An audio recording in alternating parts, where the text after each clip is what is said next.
Više od 2 decenije, Bell Hospice centar je pionir u pružanju besplatnog palijativnog zbrinjavanja onkološkim pacijentima u njihovim domovima u Beogradu, a od pre 3 godine pruža i podršku deci oboleloj od neizlečivih bolesti, kao i njihovim roditeljima.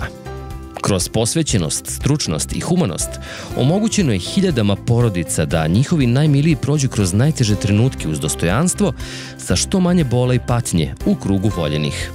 Samo u prethodnoj godini Bell Hospice centar je zbrinuo više od 600 korisnika i članova njihovih porodica kroz više od 2200 kućnih poseta. Ustupio na korišćenje preko 260 pomagala. Organizovao brojne edukativne programe za profesionalce iz zdravstvene i socijalne zaštite, kao i za volontere, ali i dostupne stručne publikacije.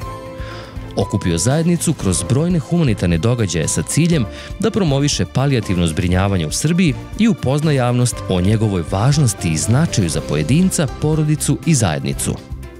Kroz različite humanitarne aktivnosti tokom godine, od sportskih i edukativnih događaja do korporativnih akcija, Bell Hospice promoviše prevenciju i zdrav način života, timsko povezivanje i društveno odgovorno poslovanje.